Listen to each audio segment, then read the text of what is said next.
Hello viewers, வணக்கம். ஸ்ரீ காசி செல்வம் YouTube channel Erode. இன்றைக்கி நம்ம பார்க்க போகிற டாபிக் நாசிக். நாசிக் எங்கே இருக்குன்னா மகாராஷ்டிரா மாநிலத்தில், அதாவது மும்பைலேருந்து 170 கிலோமீட்டரில் தான் இந்த நாசிக் இருக்குது. நாசிக் மிகப்பெரிய ஒரு ஆன்மீக சுற்றுலாத்தலம். அது இல்லாமல் அங்கே பார்க்க வேண்டிய இடங்கள் நிறைய இருக்குது. மலை குகைகள் இருக்குது, திராட்சை தோட்டங்கள் இருக்குது. நீங்கள் நாசிக் போயிட்டீங்கன்னா மும்பையிலேருந்து உங்களுக்கு நாசிக் ரோடு அப்படிங்கிற ஸ்டேஷனுக்கு நீங்கள் ட்ரெயினில் ஏறிட்டிங்கன்னா அருமையாக இருக்கும். ரெண்டு புறமும் பாருங்கள், ரயிலில் போகும்போது ஏகப்பட்ட பசுமையான மலைகள் காட்சி தருது. நாங்கள் நாசிக் ரோடு போயிட்டோம்னா அங்கேருந்து ஆட்டோவில் ஒரு 300 ரூபா சொல்லி இதே மாதிரி கார்த்திக் மந்திர் பஞ்சவாடின்னு சொன்னீங்கன்னா பஞ்சவாடியில் போய் இறங்குனீங்கன்னா நாசிக் நாட்டுக்கோட்டை நகரத்தார் சத்திரம் அங்கே தான் இருக்குது. பஞ்சவாடிங்கிறது அந்த ஏரியாவை குறிக்கிறது. பாருங்கள், உள்ளேயே ஒரு முருகன் கோயில் இருக்குது. அதாவது கார்த்திக் மந்திருங்கிறது ஹிந்தியில் சொல்கிறாங்க. அது எங்களுக்கு இந்த 102வது நம்பர் ரூம் ஒதுக்கியிருந்தாங்க. நாங்கள் ஏற்கனவே ரிசர்வேஷன் பண்ணிட்டோம். நீங்களும் மேனேஜர்கிட்ட முன்கூட்டியே ஃபோன் பண்ணி ரிசர்வேஷன் பண்ணிக்கோங்க. அப்போ தான் அவங்க உங்களுக்கு தகுந்த ஹாலோ ரூமோ ஏற்பாடு செஞ்சு வச்சுருப்பாங்க.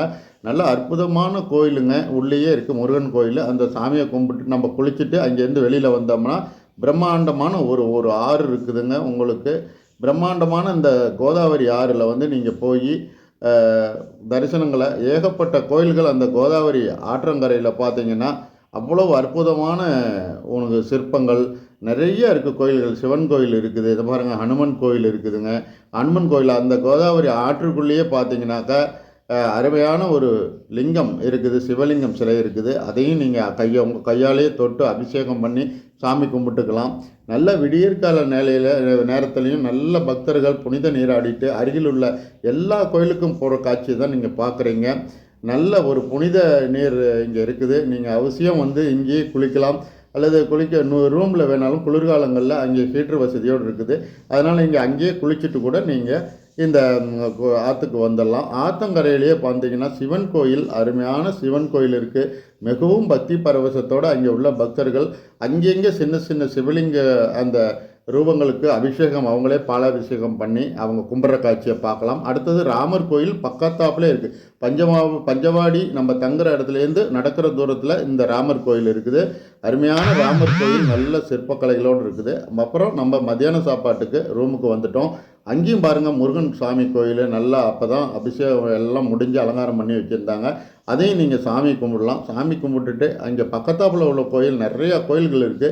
சீதாம்மா கோயில், சீதா குகை அப்படின்னு சொல்லக்கூடிய இந்த கோயிலை நீங்கள் அவசியம் மிஸ் பண்ணாமல் பாருங்கள். பஞ்சவாடியில் மிகப்பெரிய ஒரு ஆலமரம், அந்த காலத்து ஆலமரம், அது என்ன நூற்றாண்டில் அது இருக்குன்னே வயசுன்னே தெரியல. அவ்வளோ பழமையான ஒரு ஆலமரத்துக்கு கீழே தான் இந்த சீதா குகை இருக்குது. அங்கங்கே சின்ன சின்ன குகைகள் இருக்குது. அந்த குகைக்குள்ளே தான் நம்ம குனிஞ்சு உட்காந்து மெல்லமாக போய் அந்த சீதா தேவி ராமபிரானை சாமி கும்பிடலாம். அதுக்கு பக்கத்தாப்புலேயே இன்னொரு குகை, இந்த குகையிலேருந்து ஜாயிண்ட் குகை, அதுக்குள்ளே போனீங்கன்னா சிவலிங்கம் இருக்குது. அதையும் நீங்கள் சாமி கும்பிடலாம்.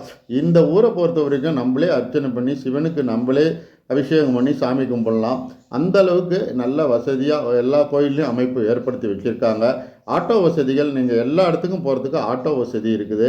நீங்கள் ஆட்டோ கார்ட்டை சொல்லி நாசிக்கில் சுற்றி பார்க்க வேண்டிய இடத்துக்குன்னு பேசி முடிச்சுக்கிட்டிங்கன்னா ஒரு அமௌண்ட்டு கேட்பாங்க. அது பேசி முடிச்சிங்கன்னா நீங்கள் போகலாம். அப்புறம் மண்டப மேனேஜர், அதாவது நாட்டுக்கோட்டை நகரத்தார் சத்திரம் மேனேஜர், நாசிக் மேனேஜர் அவர்களை சந்தித்து இங்கே போக வேண்டிய இடம், தங்க வேண்டிய இடங்கள் எல்லாமே கேட்டு தெரிஞ்சுக்கிட்டேன். அவங்களும் எல்லா விவரங்களும் பக்கத்தாப்பில் உள்ள எல்லா ஊருக்கும் எப்படி போகிறதுங்கிற வழியை சொன்னாங்க. அந்த வகையில் நாங்கள் அங்கேருந்து திரம்பிகேஸ்வரர் கோயிலுக்கு புறப்பட்டோம். திரம்பிகேஸ்வரர் கோயிலுக்கு போகிறதுக்கு ஒரு பஸ் ரூட் இருக்குது.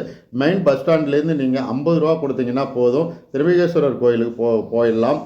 ஒரு 40 கிலோமீட்டர், ஒரு 1 மணி நேரம் அல்லது 1.5 மணி நேர பயணத்தில் நீங்கள் அந்த திரம்பிகேஸ்வரர் கோயிலுக்கு நீங்கள் போயிடலாம். போகிற வழியில் பசுமையான இயற்கை சூழலை நீங்கள் பார்த்து ரசிச்சுக்கிட்டே போகலாம். அந்த மேகங்கள் தவழ்கிறது, நாங்கள் போகிறப்ப நல்ல சாரல் மலை, குற்றாலம் மாதிரி இருந்ததுங்க. பாருங்கள், தூரத்தில் அந்த சிவலிங்கமே தோன்றின மாதிரி ஒரு அந்த மலைக்காட்சியை பார்க்கலாம். நீங்கள் போய் பஸ் ஸ்டாண்டில் இறங்கணுன்னே கோயிலுக்கு நடக்கிற தூரம் தான் இருக்குது, ரொம்ப லாங் கிடையாது. காலார நீங்கள் நடக்கலாம். நடக்கும்போது 2 பக்கமும் பார்த்துட்டு போனீங்கன்னா தங்கக்கூடிய விடுதிகள், லாட்ஜெலாம் இருக்குது. நிறைய சாப்பிட வசதிக்கு அருமையாக இருக்குதுங்க. அவ்வளவு ரம்மியமான ஒரு அந்த மலைச்சாலையுடன் நாங்கள் நடந்தோம். 2 புறமும் பூக்கடைகள், அபிஷேக பொருள்கள் எல்லாமே இருக்குது. உங்களுக்கு வாங்க வேண்டிய, வீட்டுக்கு வாங்க வேண்டிய ஷாப்பிங் இருக்குது. அதுக்கப்புறம் காலை டிஃபனை நாங்கள் முடித்தோம். அங்கே 80 ரூபாய்க்கு 5 பூரி மற்றும் உருளைக்கிழங்கு மசால் கொடுத்தாங்க.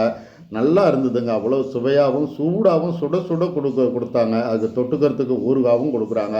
தேங்காய் சட்னி கேட்டிங்கனாலும் கொடுக்குறாங்க. அதை சாப்பிட்டுட்டு நம்ம போய் லைனில் நின்னோம்னா சாமியை பார்க்குறதுக்கு கிட்டத்தட்ட தரிசனம் செய்வதற்கு 5 மணி நேரம் ஆகுது. 5 மணி நேரமும் இதுமாரி வரிசையில் நின்று தான் நீங்கள் பார்க்கணும். ஒரு 10 மண்டபங்கள் சின்ன சின்ன மண்டபம் மாதிரி இருக்குது. அதில் நிறுத்தி நிறுத்தி நம்மளை வழி அனுப்புகிறாங்க. அங்கே டிவியில் உள்ள காட்சியில் டிவி திரையில் நீங்கள் சுவாமி அலங்காரம் மற்றும் அபிஷேகம் எல்லாமே நீங்கள் பார்த்துக்கலாம். பாருங்கள் எவ்வளோ பெரிய சூலம் இருக்குது. இது வந்து கோயிலுடைய சுற்றுப்பிரகாரத்தை நான் உங்களுக்கு வீடியோ எடுத்து போட்டிருக்கிறேன். அந்த சுற்றுப்பிரகாரத்தை வந்து அவ்வளோ பெரிய பிரம்மாண்டமான ஒரு காம்பவுண்டில் தான் அந்த கோயில் இருக்குது. கோயிலுக்கு நீங்கள் உள்ள செல்ஃபோன் கொண்டு போகலாம், தடை இல்லை. அதனால் கோயில் மூலவரை பார்க்குற வரைக்கும் நீங்கள் வந்து எங்களுக்கு செல்ஃபோன் அனுமதி கொடுத்தாங்க. அதனால் நாங்கள் போய் சுவாமி தரிசனம் அருமையாக பார்த்தோம். பார்த்துட்டு கோயிலுக்கு வெளிப்புறம் வந்து ஆங்காங்கே எல்லாம் நின்று சுற்றுலா பயணிகள்லாம் நின்று எல்லாம் செல்ஃபி எடுக்கிற காட்சியை தான் நீங்கள் பார்க்குறீங்க. அவ்வளோ கூட்டங்க. எல்லாமே சிவகோஷம் போட்டுட்டு தான் அந்த வரிசையில் நின்று இங்கேயும் சிவகோஷம் எழுப்புகிறாங்க. நல்ல ஒரு திருப்தியாக சாமியை கும்பிட்டோம். பாருங்கள் கோயில் வந்து கோபுரமெல்லாம் எவ்வளோ அருமையாக அடுக்கடுக்காக வந்து சிற்பக்கலைகளுடன் கூடியிருக்கு. நீங்கள் எப்படி இருந்தாலும் நாசிக் போனீங்கன்னா இந்த கோயிலுக்கு கண்டிப்பாக திரிம்பிகேஸ்வரர் கோயிலுக்கு நீங்கள் அருமையாக போயிட்டு வாங்க. நல்ல ஒரு சுற்றுலாத்தலம். ஏகப்பட்ட பழங்கள், திராட்சை பழங்கள், கொய்யா இதெல்லாம் சாப்பிட கிடைக்குது. நல்ல ஒரு அற்புதமான சுவாமி தரிசனம் செய்த திருப்தியில் நாங்கள் அங்கே இருந்து பிரசாதங்கள்லாம் வாங்கிக்கிட்டு நாங்கள் ஷீரடிக்கு ஒரு வேனில் போனோம்.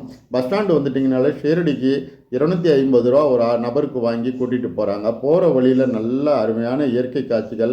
நல்ல வேன் டிரைவர் வந்து மிதமான வேகத்தில் எங்களை கொண்டுட்டு போய் ஷீரடியில் கொண்டு போய் இரவு கிட்டத்தட்ட 7:30 மணி 4 மணிக்கு ஏறினோம். 3.5 மணி நேரம் பிரயாணம் ஷீரடி கொண்டு வந்து எங்களை இறக்கி விட்டாங்க. அதில் வந்து ஷீரடி சுவாமி தரிசனம், திவ்ய தரிசனம் நாங்கள் பார்த்தோம். அதை வந்து இன்னொரு வீடியோவில் உங்களுக்கு நான் தெளிவாக சொல்கிறேன். இந்த வீடியோவை ஸ்கிப் பண்ணாமல் தொடர்ந்து பாருங்கள், ஆதரவு கொடுங்க. நீங்கள் மகாராஷ்டிரா போனீங்கன்னா கண்டிப்பாக ஏகப்பட்ட சுற்றுலாத்தலங்கள் இருக்குது. நீங்கள் அந்த வகையில் வந்து நாசிக் வந்து ஒரு சிறந்த ஆன்மீக சுற்றுலாத்தலம். பாருங்கள். நன்றி, வணக்கம்.